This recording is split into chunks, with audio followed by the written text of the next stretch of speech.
YouTube, we back with another video, man. Even though we've heard a lot of Larry Bird stories already, we have even more Larry Bird stories that tell why he was on a different level. Let's get right into it. Let's go. Y'all see the sub count right there, man? We going up every single day. We're going on a crazy posting streak. Y'all put in the comments, Pzo, keep posting. Come on, man. Who was the best trash talker you played against? Larry Bird. Everybody says that. Larry was more of a trash talker than Jordan. Everybody says that. Give me a little bit more about the LB though, Larry Bird, man. But Bird didn't talk trash to you. Oh my God, Bird talked trash to everybody. Everybody got a Bird story. NBA history. I'm talking about from Michael Jordan, from Charles Barkley, talking about Gary Payton. I'm talking about Magic Johnson. I'm even talking about Paul George in the 2010s when Larry Bird came to his practice when he was in Indiana. Yeah, everybody got a Larry Bird story. I'm not playing. There are players, and then there's Larry Bird. Think about it. Larry Legend retired over 3 decades ago, yet his impact still reverberates through the NBA community today. Yeah. That, my friends, is the mark of a true legend. So stick around as we uncover what set Bird apart from the rest, straight from the mouths of NBA legends and players who witnessed his greatness firsthand. Talk to me. First up, Hey. John Sally. Talk to me. Sally recently shared his insights on the brilliance of Larry Bird during his time in the league. Speaking on the Get Your Popcorn Ready with T.O. and Hatch, Shout out Sally them. emphasized Bird's mastery of the mental Shout aspect out of the them. game. Sally said, I thought I was gonna be a Celtic. I did. Really? So he would be like, man, too bad we didn't get you, Sal. Y'all double me tonight when I get the ball in the wing? I said, nah, man, straight up. He goes, y'all ain't double teaming me? Like, what's wrong I with said, y'all? nah, I got you, dog. You don't like height. He goes, mouse in the house. And you 6. I ain't gonna lie, I had no idea John Sally was supposed to go to the Celtics if that was supposed to be in play, but just because he was supposed to go there, now Larry Bird's going even harder on him as an opponent? That's crazy. Mouse in the house is crazy. Come on.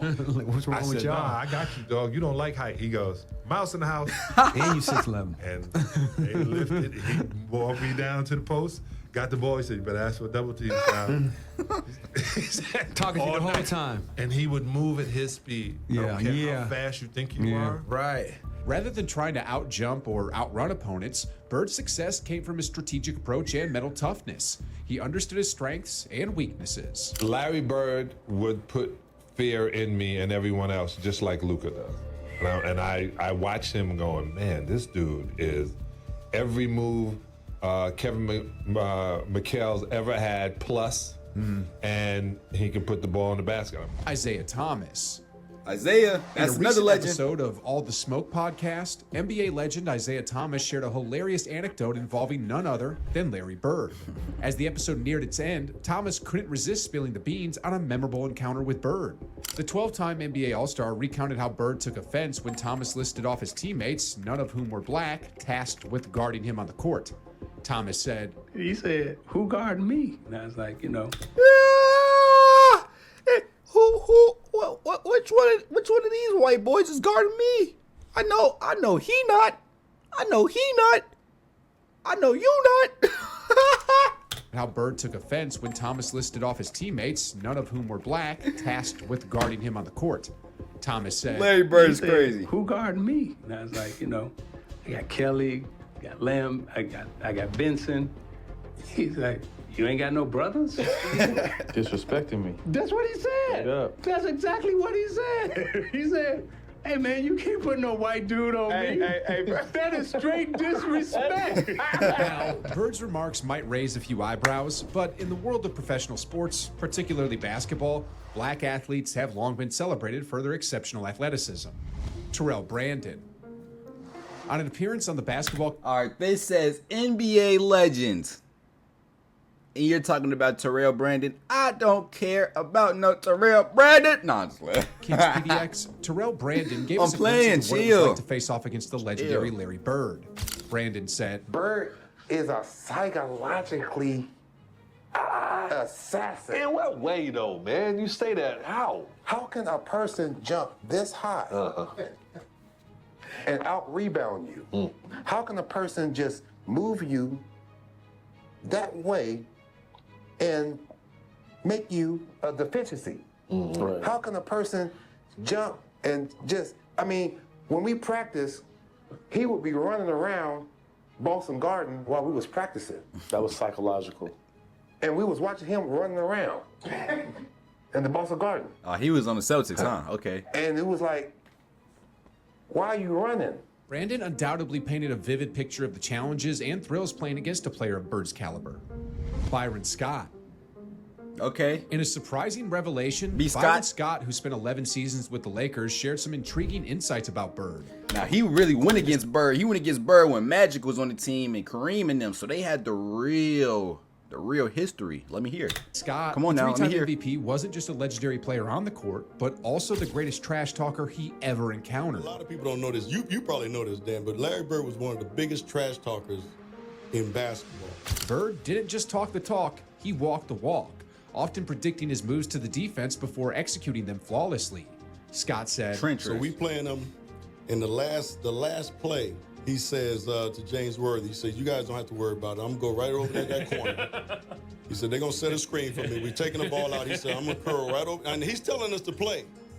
He's telling us to play before they even take it out. He said, I'm going to go right over to that corner, and I'm going to catch it, and I'm going to shoot it, and I'm going to tie the game or win the game, whatever. You know how crazy that is? They take the ball out, and I think it was either Danny or DJ? the late, great DJ. Yeah. Take the ball out, man curl right to the corner, caught the shot, shot a three, game over. It's like, are you effing kidding me? It's my Larry Bird. I'd be mad. Faced off against Bird a whopping. That'd make me want to fight. You just told me what? Oh man. 14 times during his career with the Lakers, Scott's firsthand experience adds weight to his claim. Facts. Brian Shaw. Where are the legends? In a recent sit-down on the podcast P with Paul George, former Boston Celtics Podcast player Brian P. Shaw treated listeners to Shout a out, Shaw. captivating story about none other than NBA legend Larry Bird. Shaw, who donned the Celtics jersey from 1990 to 1992, Dang, I didn't know. reminisced about a memorable encounter with Bird during one of their early practices together. Shaw said, I was like, man, they letting this white boy who can't jump, who's not athletic, kill him like that. He ain't that damn good until I got there. Yeah. And I remember one of the first practices, he told me and Reggie Lewis, he said, I want to play you guys 1-on-2. up to 7, right? Oh, I heard this story before. I heard this one. He was like, the only catch is They I won. get the ball first. They won. So me and Reggie look at each other, we like, yeah, all right, man, whatever. So the next thing you know, it's 6-0. Yeah. Right? We ain't even touched the ball yet. He hits his first 6 shots. Yeah. So when it got to be 6-0 and we go into 7, we like, because it would be like one of us would guard him and another one would be ready to try to get the rebound.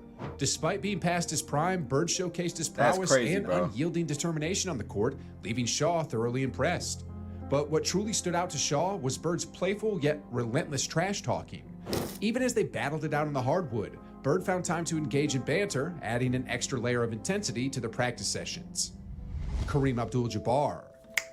Despite Legend. the fierce rivalry between the Los Angeles Lakers and the Boston Celtics throughout the 1980s, one might assume that Kareem Abdul-Jabbar and Larry Bird harbored animosity toward each other. Yeah, they However, fought. when Kareem was questioned in an interview about his genuine thoughts on Bird as a player, the Lakers legend surprised many with his glowing praise for his rival. Kareem said, I remember the game he played Paul against Pierce? the Lakers the first year that the Celtics won the World Championship with him on the team. He was ridiculous. He came on here.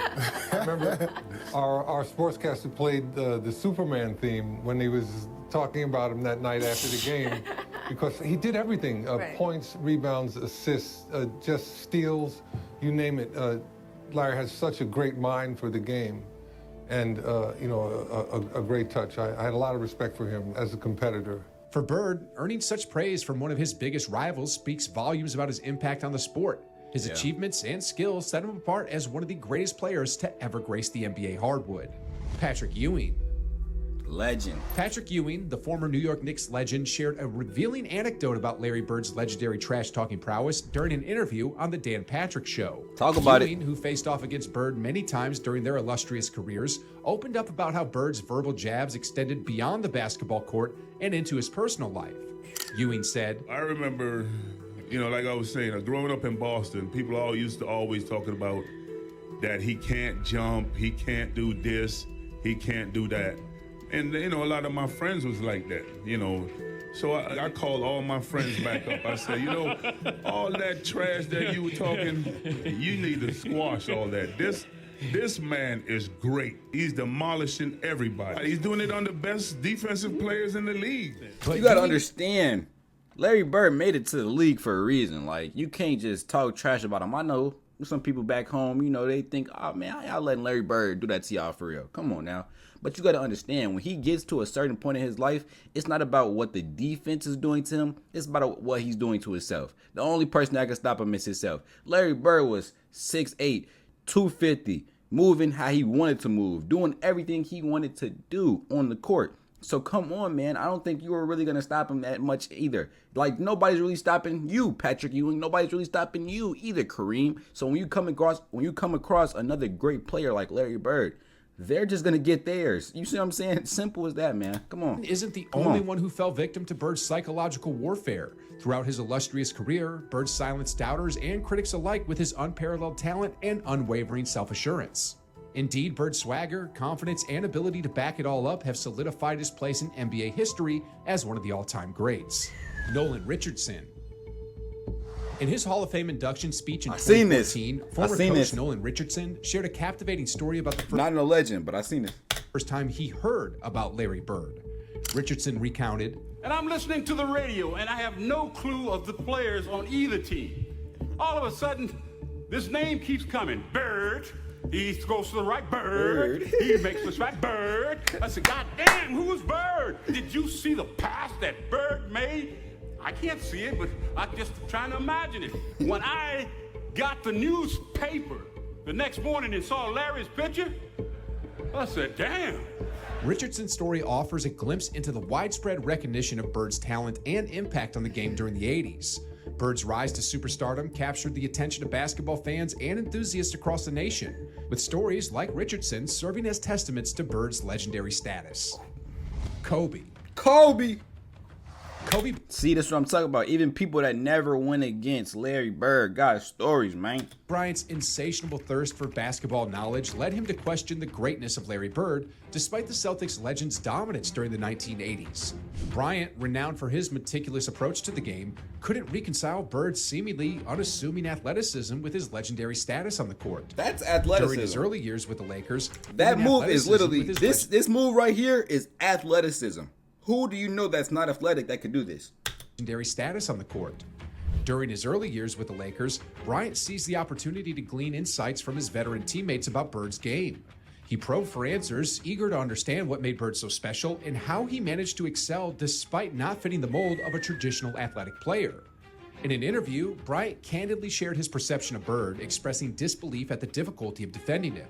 Kobe said, that competitive nature, the work ethic, and curiosity, because I asked a lot of questions. All the Laker greats, I would always sit down and just ask them questions about certain games that I studied growing up. What actually happened there? What did you feel there? Why?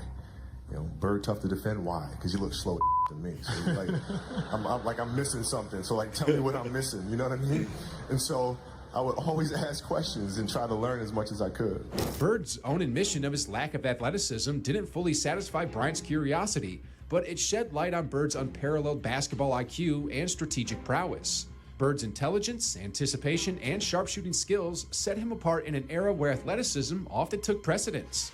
His ability to outthink and outmaneuver opponents earned him a place among the basketball elite, leaving a lasting impression on players like Bryant, who sought to unravel the secrets of Bird's success. Larry Bird is different because he's one of those players that when you don't have one thing, you add another. When you don't have the ability to be athletic as everybody else on the court, you gain the knowledge that everybody that's athletic doesn't have. When you're athletic, you can do things and you're not even focused on a certain part of the game. So it removes that whole aspect of the game and that whole dynamic of the game away from your mind. Somebody like Larry Bird, who is not out there dunking, just going straight over the top of you, when he gets to the paint, he has to be very meticulous with his moves. He has to fake you out, put the ball behind your back, turn around, pump fake, and then go up and under. You see what I'm saying? So he can get to his spot. He's not doing everything that you're doing because you're athletic. He's doing what he can do because he's smart.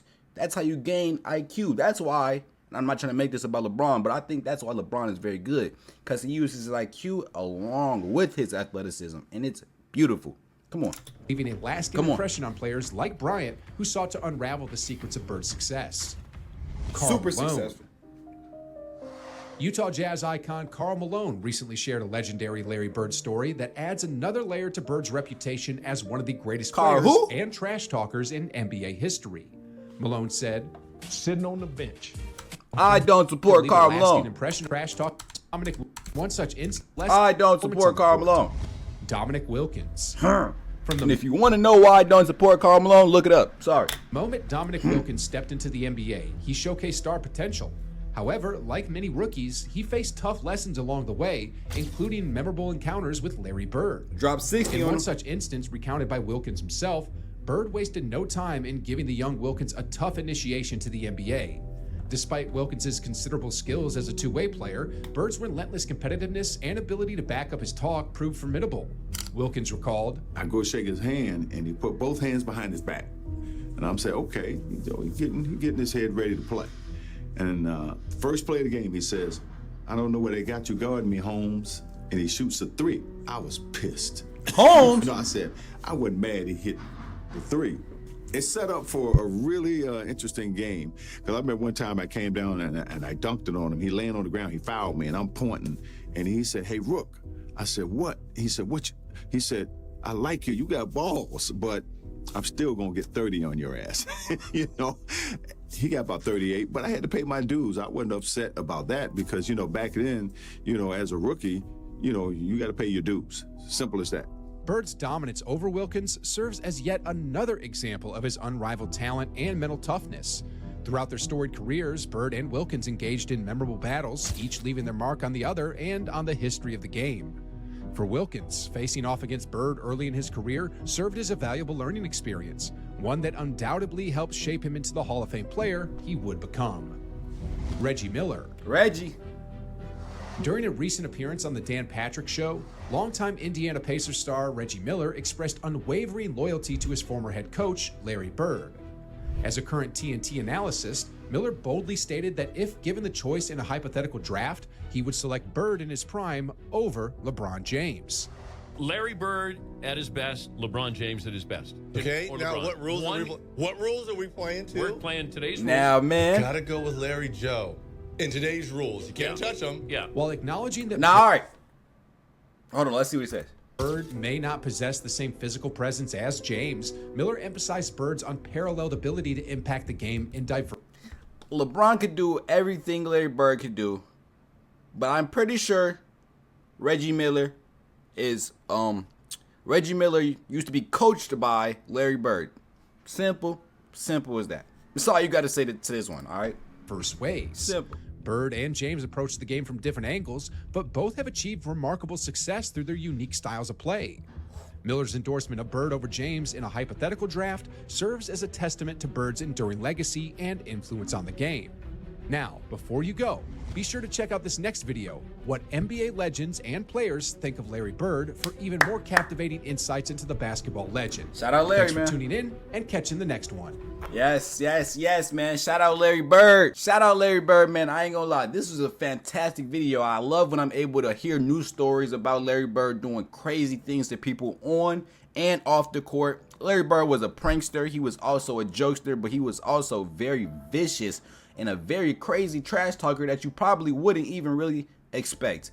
The people like Magic Johnson of his time, they were happy-go-lucky guys. They weren't the ones that were getting on the court and doing a whole bunch of trash talking. So I really like Larry Bird on a whole nother level because he would go out there, he wouldn't talk too much, but he would get his trash talk out the way, and it kind of make you feel some type of way, but he'll still give you 40. He'll still give you 10 assists. He'll still give you 5 rebounds. He'll still give you 2 steals. Larry Bird was all-around player. He was one of the best, and this video showed why he was on a different level. I need you guys to let me know down in the comment section any more videos that I can react to, and tell me the Larry Bird stories that you've heard that I haven't that are possibly crazier than these. Y'all let me know down below. I'll be in the comments with y'all. That's the end of this reaction though, man. We have other reactions on this channel. We have more reactions to come in the future. If you guys could like, comment, subscribe, turn on post notifications, that'd be good for me. We out.